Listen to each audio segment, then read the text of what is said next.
Metro on WDET. I'm Tia Graham. The Winter Olympics opening ceremony is tomorrow, and one sport on that schedule gets Detroiters really hype, and that's hockey. It's a tough journey to become a professional athlete nowadays, especially for hockey players. So athletes at a pretty early age pursue training programs to maximize their potential. When it comes to hockey, Plymouth, Michigan is a premier destination. The city is home to the USA Hockey National Team Development Program.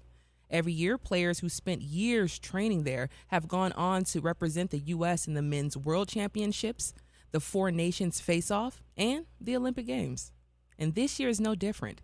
Several players are suiting up to play in Italy this year, and at some point, they all came through this program. Joining us now to discuss the program is Scott Monaghan. He is the Assistant Executive Director for the Development Program. Scott, welcome to the Metro.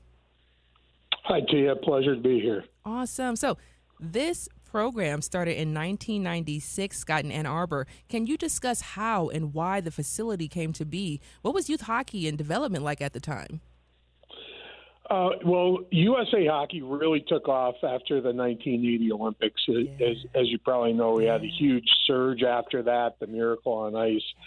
But we struggled for a long time on the international stage to win. We were developing pros, but we weren't having success after 80 winning. And we decided, to really focus in on how do we take our best players and make them better.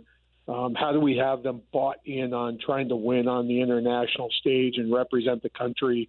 A lot of hockey is played in Europe, a lot of these events. So for players at any age, you have to give up time to go overseas, and you're playing on a foreign ice in a foreign country. So we developed a program with the idea of taking the top 46 kids under the age of 18 and working with them day in and day out. They play against a domestic schedule of some of the best junior and college players, so they're playing against older boys, young men, and then we play an international schedule, which is what we're doing this week. We're on what's known as the international break, and that's kind of where we marker them, as we say, against kids from other countries at their age. Yeah. They play here for 2 years, and then they graduate out to college and professional hockey. Scott, I love that you touched on that, because that was going to be one of my biggest, questions is about how you all are going about picking some of these players that you see that could potentially be players playing in the Olympics or even in the National Hockey League. Yeah, we actually have a full-time scouting staff, and they cover the entire United States. And the interesting thing, having been here since the beginning and been involved in hockey most of my life, it's really cool that now we've got kids from Phoenix, Arizona, and Los Angeles, California, and Nashville, Tennessee, and places like that. Hockey has become a national sport here, and it's becoming a global sport. A lot of that's thanks to the growth of the NHL into the Sun Belt. And Scott, you were talking about being around for a while. You've been in the business as well. You were also a player. So if you could talk to the atmosphere at the time, like you were saying, if you can go back right after that Miracle on Ice, what was the vibes? What was the urgency, I guess you can say, to compete on that international level in hockey? Well, I think we saw the success of that, and obviously that was a really unique event that transcended sports. But we kind of struggled after that. We had good teams, but they didn't succeed. We had great players like Mike Modano, who's a Michigan native, and Darian Hatcher, but there weren't enough of them. And now through the course of the last 30 years, we've really grown our base of top-level players. 17 of the players on the Olympic team, give or take, depending on injuries, will be kids that played here. Wow. And there's over 100 players in the NHL right now that played here over the last 10, 12 years. Scott, what does that feel like to see those players go on to become adults and they're playing professionally? What does that feel like? it's pretty cool. It's hard to pick a team some nights, especially in the playoffs, right? Because you got guys on every roster. But truly, for me, one of the best parts is watching these guys grow up, and whether they make it in the NHL or not, they come back and say, "Hey, listen, what we went through here, the training and the challenges really helped me. I became a doctor. I became a lawyer. Working in finance, things like that, and seeing guys with families and." We have four of our 6 coaches here, and now are guys who played here 25 years ago, 30 years ago, and went on to pro careers and then got into coaching. Scott, how much of this program or this style of development, when we talk about USA Hockey National Team Development Program, has to do with mentorship and people coming back to lift up the next generation? Yeah, I mean, a really, really cool thing we did this year was we had an Olympic kind of camp right as we were bringing our guys in for the season at the start of school. They come in when school starts, Labor Day, that area. And we brought our 40 candidates for the Olympic team in, and we actually had a get-together with all the guys that were starting the year here and all those guys that are stars in the NHL. The Austin Matthews and the Jack Eichels and all those guys. And it was a lot of fun because we had those guys, coming up to us going, "Hey, I really miss it here," and it was cool. And they're talking to our academic advisor saying, "I'm sorry I screwed up in that class,"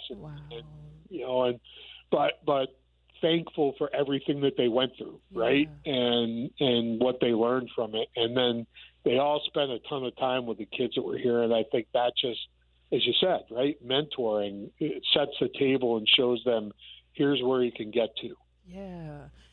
Now, Scott, let's talk about some of the players who have come through the program. You talked about, so many. I believe you said 17 in the Olympics right now, and then as well hundreds playing in the National Hockey League.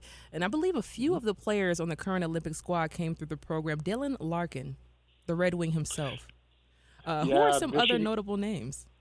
Yep, and Dylan he's a great example. He's a Michigan boy through and through. Yes. Born and raised here, came through the program, played at the University of Michigan, gets drafted by the Red Wings, and he's a captain, right? And he's a great human being too. And he's one of those guys that does come back and give back and talk to the guys when he has time. Jack Eichel, who is a captain with the Las Vegas, the Golden Knights, he'll be on that team. He played here with we go by age groups, our 96 age group, and he's been out in the NHL for about 8 years. He's a star. And Austin Matthews, again, another captain with the Toronto Maple Leafs. So there's a number of others. There's a lot, as I said, on the roster this year, and then a lot in the NHL. As we talked about, any given night, we've got 2-3 guys on every team that's playing. You're listening to The Metro. I'm Tia Graham. My guest is Scott Monaghan. He is the Assistant Executive Director of the USA Hockey National Team Development Program. The facility is based in Plymouth, Michigan, and develops some of the world's top hockey players. Now, is this the U.S. facility, or are there others in the other parts of the country, of course, that are also facilitating in the development of hockey players?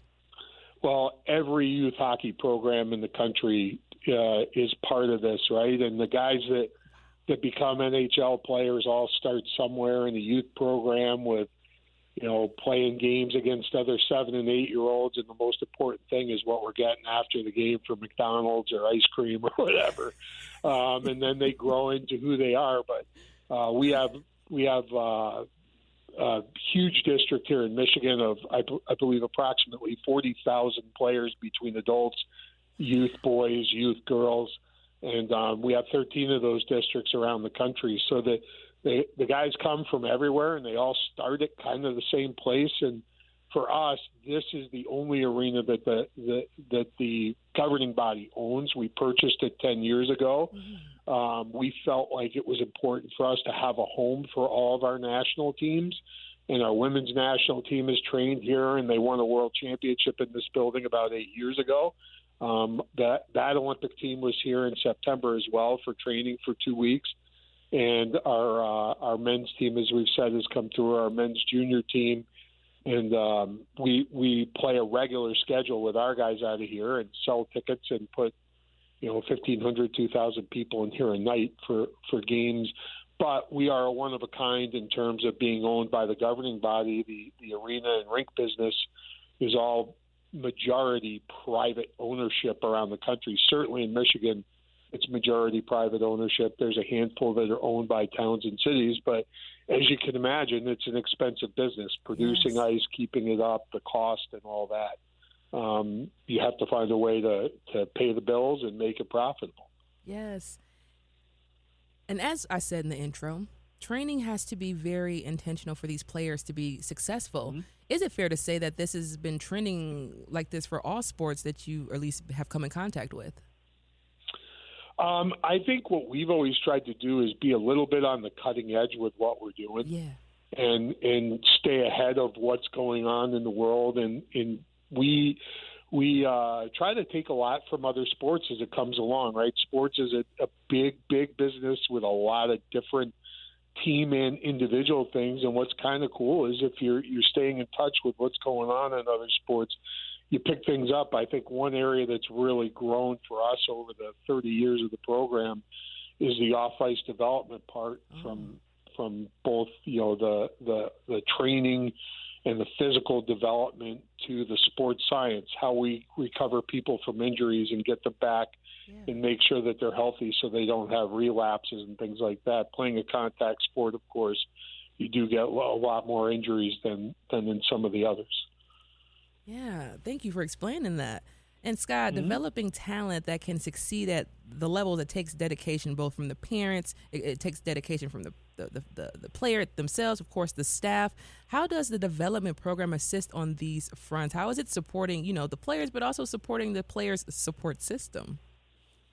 Yeah, that's a great question. And, we try to educate the parents as we go along on, a lot of times you have a parent who's, just got a kid that all of a sudden this kid's a really good hockey player. Yeah. They've never been involved in pro sports or anything like that. And everybody's trying to get a piece of it, right? We try to just educate them on, hey, number one, for us, we want to see you succeed because we want you to play on our national teams down the road. We want to see you in the Olympics. But we try to just educate them on the different pitfalls and things that they're going to face as they go up the food chain.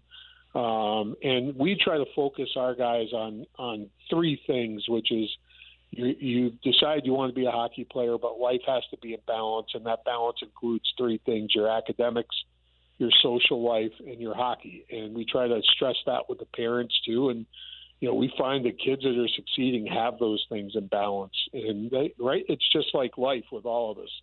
When you have things in balance, things go well. So we do a lot with that with the parents and with that support system around them. And also with the kids, educating them about what if they're going to make it a career, what they need to know, how to manage your money, how to manage your time and your off-season training and all those things. Scott, I imagine there's a financial price tag associated with the program and with so many others. That could be to join, equipment, travel, etc. And those factors create boundaries or barriers for some of the young aspiring players. What avenues are available to them that can accommodate players who may be talented but maybe can't afford it? Well, first off, with our national program here, everything is free if you're selected. So they don't have to pay for equipment, for housing, for school, for anything, which is obviously a great thing. It's like a scholarship, right?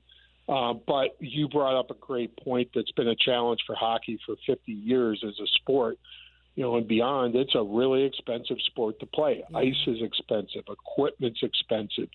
Travel is expensive because hockey's not like football or basketball where every town has a team and you just go from Plymouth over to Northville to play the Friday night football game. Our guys get on buses and travel 15 hours for weekend games. Wow. And that's a long time. And parents at 10, 11, 12, 13 do that with their young kids. So we've tried as an organization to find ways to make it affordable at the grassroots level. Like we have something that's called Try Hockey for Free, we run it here at our building every year 2 or 3 times, and we get kids in, and we allow them to try hockey. We have the equipment for them. The ice is free.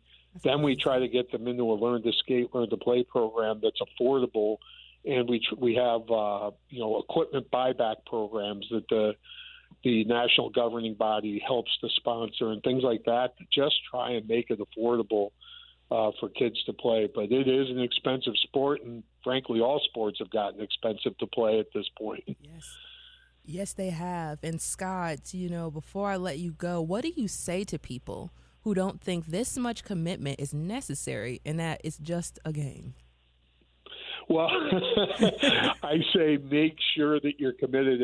When we offer a young man to come here, we talk to him about you're making a decision here that you want to make hockey your passion and your pursuit well beyond just playing youth hockey at a high level, right? So we try to make really sure that the parents and the boy know that now it's really becoming a job, right? And for kids that go to college on scholarship in sports, football, basketball, hockey, whatever it is, you're making this your avocation now, and there's gonna be highs and lows, but it's just like you and me with our jobs. You're gonna have to overcome those things and do your best every day. And I just tell people, it is worth it if you really love the sport to put the investment in time and effort into it.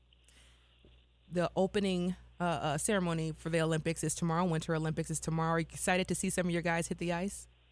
I am, and I know a few guys actually went over early on their own because they wanted to make sure they could walk in that opening ceremony. You know how important that always is to all the athletes, and it's one of those really cool things that you do there that nobody should have to miss. But there are still NHL games going tonight, and then they shut down starting tomorrow morning. Yes.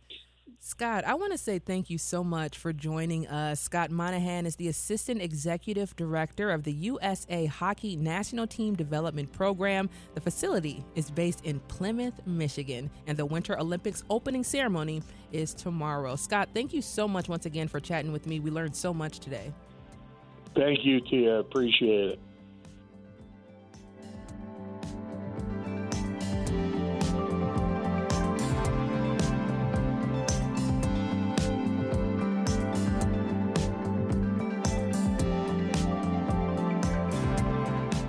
Coming up this weekend, the stage is set for the 60th Super Bowl, yet the halftime show is seemingly getting more attention.